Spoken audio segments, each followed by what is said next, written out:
Greetings, my beautiful lovelies. Hello, it's Emmy. Welcome back to another vintage gadget test. Today I'm going to be testing this. And this is the Sawa Deluxe 2000. This gadget is perfect for the holidays. It is a cookie press. Basically, it's like a caulking gun and extrudes cookie dough out using these little dies that it comes with into these beautiful little shapes. Aren't they stinking cute? They remind me of those Danish cookies that came in those great big tins. My grandma used to have those when I was a kid. Loved those. My favorite ones were the ones that had the coarse sugar on top, like the big crystals of sugar.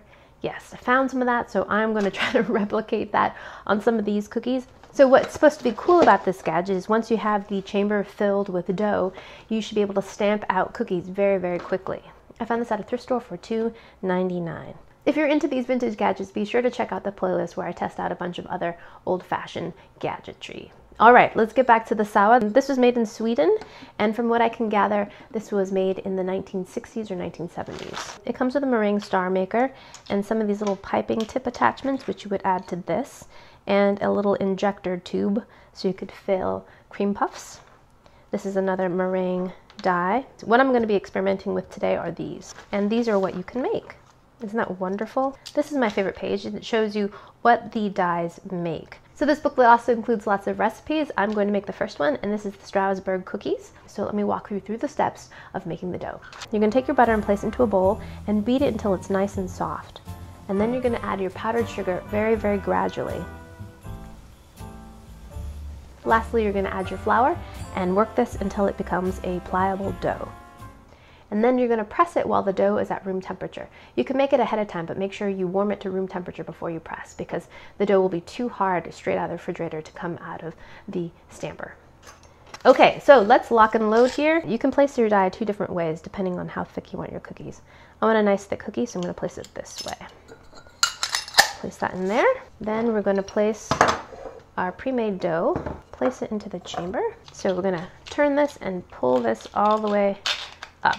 Twist that onto here. Now that we have our machine filled, we're ready to press. We're going to press the cookies, but it's important that the pan be chilled, and that makes the dough stick to the pan better. I did spread a tiniest amount of melted butter on top of this before I placed it in the refrigerator, and now we're ready to press. All right, let's give this a go. There it is! There's our cookie. Awesome!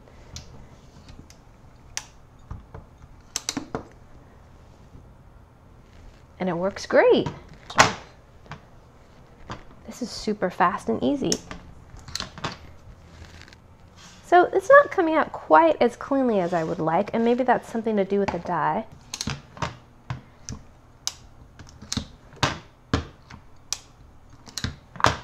As you can see, you can churn out a lot of cookies. They are a little bit inconsistent. That one looks really perfect.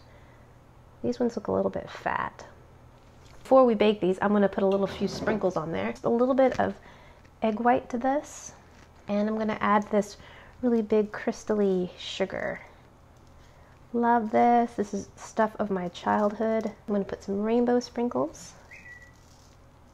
I forgot to mention that the reason why my tray is so small is because I'm going to be baking these in my toaster oven. A little bit of an experiment. I had a thermometer inside my toaster oven, and I was able to calibrate it, and it was actually pretty accurate. My larger oven is currently out of commission, so I'm going to be baking cookies in a toaster oven. It's totally possible. We're going to pop these into a 400-degree oven for 6 to 8 minutes, or until they just get a little bit of goldness around the edges. We don't want them to have any color on top. Bye! I changed my die. I'm going to make some little stars next. Cute! So it seems like the star one is a little bit easier to extrude than the wreath one. It's certainly very easy to use.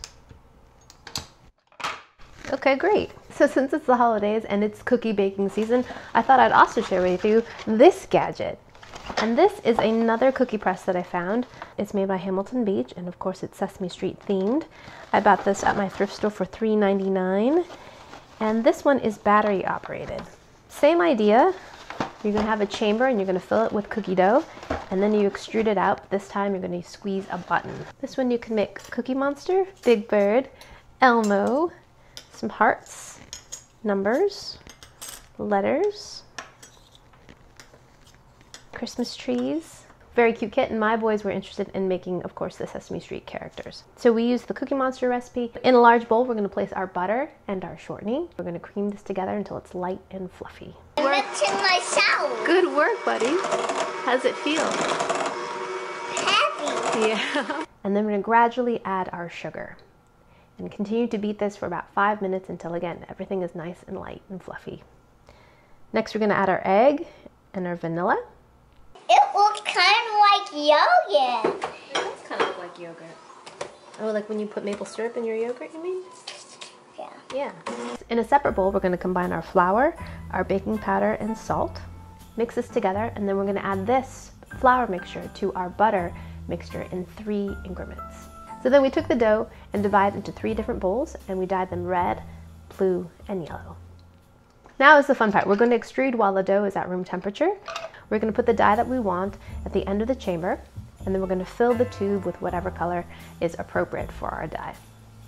Then we place the plunger back in, connect it to the top. Then on a cooled cookie tray, we're going to press our dough out. Through lots of trial and error and lots of giggles, we found about 2 or 3 second hold on the button, extrude the perfect kind of Muppet. What? All right, then we're going to bake this in the oven for about 7 to 8 minutes or until the cookie has set. We don't want any color. We don't want these to brown.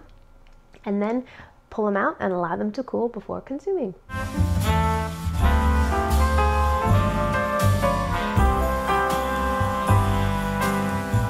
All right, so let's go ahead and taste our cookies. These just came out of the oven. Here we go. Itadakimasu. Mmm. Mmm. Mmm. Full of intense buttery flavor, have a light crispness on the bottom, and then of course you've got the crunchiness on the top from the sugar. And this is very much a shortbread. It's full of buttery flavor and kind of light on the sweetness and just begs for something to dunk in. Lovely. This recipe is also really lovely because the cookies do not spread much. They retain a lot of their shape. So let's eat our Sesame Street version. Here we go. Mmm. And those are very good as well. They totally transport me back to my days of childhood. These are much sweeter and they taste just like a classic sugar cookie. Vanilla to sweet, got a slight little chew, a crispness to the bottom, but lovely. Tons of food coloring though. This recipe did spread a lot more than the Swedish recipe. In terms of ease of use and success, I was really surprised by this. This worked really, really well. And the kids loved it. They didn't have to expend much energy. They just squoze and out came Cookie Monster. It was really, really fun. We also used these little candy eyeballs to give them a little bit more life. They look a little bit creepy, but super fun to put funny eyeballs on our cookies. All in all, I really enjoyed using the cookie presses. They were pretty easy to use, and you could really crank out a lot of cookies once you had your dough made. So yeah, if you're making cookies, this might be the way to go. All right, thank you guys so much for joining me. I hope you guys enjoyed that one. I hope you guys learned something. Share this video with your friends and follow me on social media, and I shall see you in my next video. Toodaloo, take care, bye!